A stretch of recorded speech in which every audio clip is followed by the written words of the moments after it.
All right. Well, we got a bit of a detour in our videos since we were on the Star Wars consensus rankings last time we recorded. Well, actually, no, we were on our Halloween special the last time we recorded. I know you and Schultz were out for that, but um, Schultz is out again tonight. He had some personal stuff come up, so we're gonna give him his time away, and I'm sure he misses being with us. He's gonna be excited to be back, um, but yeah, we're actually going to detour a little bit, talk about some recent Star Wars news that's come out. And there's a couple of pretty well-known publications like Deadline and the Hollywood Reporter who have been putting out some interesting rumors. So because we are big Star Wars guys here at Film Rebels, we're gonna discuss it a little bit, maybe theorize. Because I mean, what Star Wars fan doesn't theorize? So um, let's kind of jump right into it, and we'll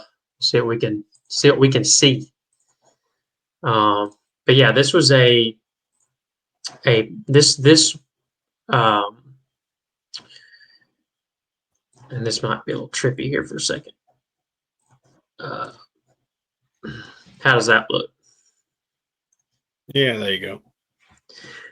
So this came out. This was on the 7th, I believe. Yeah, November 7th. So this is by Mike Fleming. I'm not overly familiar with him, but yeah. So the big rumor was that Lucasfilm is giving Simon Kinberg the green light to work on a new Star Wars trilogy, and this is this is pretty credible source. Deadline, and then also the Hollywood Reporter has come out with basically the exact same article. Um, but essentially, they're saying that he's agreed a deal with Lucasfilm to produce, not direct, three new films in a Star Wars trilogy.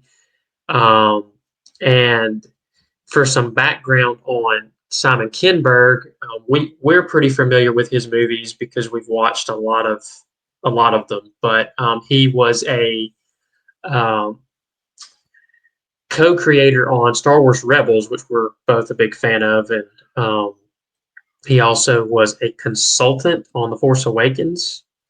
And then we know him better from movies that he's produced, such as Logan from the X-Men movies. He was a producer on the first two Deadpool films.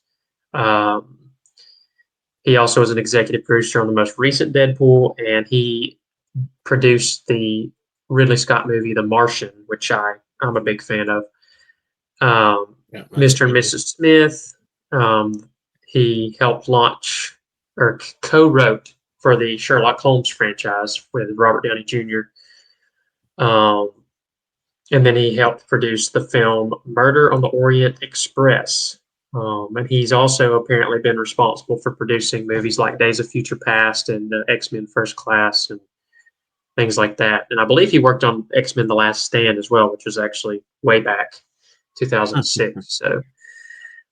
So yeah, I guess we're just going to kind of jump in and give our initial thoughts. I'd really be curious to hear kind of where you're at with this because I know there's a few thoughts that come to mind for as Star Wars fans when you hear new movie announcements. So Well, I think you know you're really far away from any of this being a actually happening. Yeah, it may be true that they've greenlit him to write it or whatever, produce it, whatever. But we're a long way from seeing any of that. I think there's debate on whether it's going to be like a continuation of the Skywalker saga or if it's going to be kind of its own new series. yeah, they kind of Um, debate that in the article because yeah, this says let's see, there's a spot where it talks about that briefly. Um, Maybe it was in the Hollywood Reporter article, but no, I could have sworn it was in this one. So he said, I heard this will comprise episodes 10 through 12 of the Skywalker saga that began with George Lucas's 1977 first film. But what I've seen, this is in this article and in the Hollywood Reporter article, it says insiders disputed my intel that Kinberg will yeah, continue that storyline. So um, I've heard other creators out there. I know one guy that's pretty big in the Star Wars space, Thor Skywalker. He's basically saying he thinks that this is just Disney's way of um, basically putting their feelers out to see how fans will react, and Yeah. they're going to say like, "Oh, it's going to be episodes 10 through 12," and if fans respond negatively, then they'll just say, "Oh, well, no, that report was bogus or whatever," and so on and so forth. Which is an interesting take. I would say there may be some truth to that, Yeah, I and was about to say there could be some validity to that, but yeah. at the same time, I think he really could be writing something for them, and Well, I think there's a decent chance that he is because I think what we have a track record of to this point is Disney or Lucasfilm announcing a lot of projects, but never delivering on them. Outside of the sequel trilogy and two spinoffs, I mean, we haven't had a Star Wars film in 5 years, and we're talking right, about you can there's in the double digits of projects they've announced that haven't ever come to fruition. So it's like your first response as a Star Wars fan is like pessimism. You're like, there's no way this ever gets made. But when you see a credible producer attached to it, it makes you kind of stop for a second because, yeah, um, I mean, essentially, with some of their other projects, like your Taika Waititi trilogy, your or not or movie, I shouldn't say trilogy, your Ryan Johnson trilogy, your I know there was a Kevin Feige one that was announced. But like basically of all the ones that have been announced, this is one with one of the more credible names attached to it in terms of a producer. So um, you would think if they're trying to turn things around and kind of um, improve their standing in the entertainment space as a franchise, I would think Simon Kinberg would be a decent bet to try to do that. So yeah, and I think we don't talk a lot about it, but you know, experience in the space, right? Like, I mean, that's I think we're missing a lot of that when it comes to some of the newer writers, and he brings a lot of experience into um, just sci-fi in general. I mean, like you said, X-Men. He was attributed to um, some of the Star Trek movie that's going to be coming out from Paramount, and all the the Martian, ones, yeah. The Martian. I mean, and even movies like Sherlock Holmes. Those movies with Robert Downey Jr. and Jude Law. Those are good movies. I mean, they're not. They're entertaining. I mean, they've definitely got their flaws, but I mean, All they're right, but there's plenty of sci-fi experience there. So I think, and like you said, he's actually done Star Wars stuff in the past. So well, and think of who's been the most successful in the Star Wars space since Disney took over. It's been the most experienced producers and right, directors. It's been Jon Favreau. It's been Tony Gilroy. Guys that have seen success and proven they can do it. So yeah, I think this is what Disney should have been doing all along: is getting sure things. Like you don't want to go out and get you don't want to pull a Rings of Power and go out and get two guys that's never made anything before yeah, and give them millions and millions of dollars. Just like you don't want to go give someone like Leslie Headland millions and millions of dollars to do an acolyte thing when I mean she's got a little bit more street cred than some than say the guys from Rings of Power because she'd actually done some things that were mildly successful, but not in the um, sci-fi space though. not in That's the a sci-fi space. totally different Yeah, genre than I think Russian Doll was more of like a spy yeah, espionage style. yeah. I haven't seen it. I've just heard people say it was good. Which is what they sold. Again, going back to Acolyte, that's what they sold the Acolyte as being. But It just you know, wasn't. Yeah, yeah, but yeah, I think if and the debate is will it be a Ray focused trilogy? Will it be something different? I still believe, and I go back to the examples that we just gave of Tony Gilroy and John Favreau. It's like the most success that Disney's found in the space that they've occupied as like both the Mandalorian and Andor and Rogue One, which were both Tony Gilroy projects. Then obviously Favreau and Filoni did the Mandalorian. Like both of those are set in time periods that are fairly familiar. Obviously, Rogue One and Andor are during the Rebellion, and then um, the Mandalorian is just basically 5 years after Return of the Jedi, and people are somewhat familiar with that, especially from like the EU and stuff. But like, in order for where they've had success since buying it is where they've basically used new characters in a somewhat familiar time zone or locations or whatever it may be, and then they've been able to sort of craft their own stories.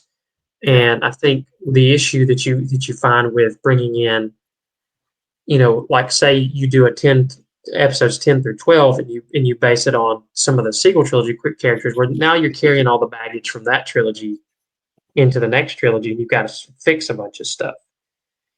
And so, in my opinion, the smartest thing they could do is you do new characters and you try to go to an area that is relatively unexplored. And I think the obvious answer that's has smacked them upside the head so many times in the last 12 years is the old republic. And I think it's so simple that like it's so easy a caveman can do it kind of thing. It's Yeah. like all the And I Star mean, Wars fans keep saying it, so just do it. well, I mean, and that's not, maybe not directly, but it is somewhat attached to the Skywalker saga, even. So it may not be like an episode 10 or 12 or whatnot, but it's still kind of attached to. It leads up into. Yeah, but it's thousands and thousands of years before the Right. Phantom Menace, so you don't even, I mean, you don't, even if you don't want to include characters like Revan and Malik and all those, you can do something totally Right. new and fresh. Yeah. But like to me, you've already got the framework for a good story, and I've said it on videos before. But it's like you go with the war between the Jedi and the Sith that's going on during the Old Republic times, Yep. and you just build a story around that setting. Yep. And I think you could do a lot of really cool things and easily get 3 movies out of that. Oh So yeah. There's plenty you of could, time there. You yeah, know. you could do more than one trilogy in that timeline. Yeah, and that you wouldn't even have to mess with your High Republic that Disney's come up with now, but you wouldn't even have to mess with that. No, You can not just at all. so But I think it'll be interesting. I do think there's some validity to these, but I don't think we're going to know anything for sure until we get Star Wars Celebration next year. I mean, I think Um, these will probably sit alongside a lot of the other percolating Star Wars projects. Like I think there's, you know, I think it mentions it in the article. I mean, like James Mangold's got a project out there. Charmaine Chinoy, Taika Waititi, and Donald Glover. Those are all still kind of sitting in. They're percolating, so I'm sure that'll join that group for a while. well, and we've obviously we got Skeleton Crew coming up in December. We've got Andor coming in April. These are all recently announced. The Andor announcement just came out, I don't know, a week or two ago, Yeah, for the release date. And so, we're still over a year out from the first release date. I think May 2026 is the first confirmed, and I think most people are expecting it to be the Mandalorian and Grogu movie because I think they've actually already started filming, or they've at least it's started either going to writing. be that one or the Ray movie. Well, I think because there's basically been because I saw I listened to an interview that they did with Daisy Ridley. I don't remember if it was Deadline or if it was somebody else, but basically they asked her about it, and they haven't even I don't even think there's a script yet, and I think a couple of writers have already left the project because the last I heard was that Stephen Knight, who was supposed to write for the Ray film, left the project, and then apparently they brought another guy in, and he left the project. So I think if any movie comes out in May 2026, it's going to be The Mandalorian and Grogu. And I think if I'm correct on that, I think they've already started in production on that, or they're starting very soon. Yeah. So I'd put my money on that if I had to guess on one. Because I mean, they've already got all the characters, they've got the director, they've got you Yeah. know A a lot of your story that actors they can already. continue. So Yeah. not that I'm that excited for that movie after the way season 3 went, but I guess they're just hedging their bets on something that's been successful. Yeah.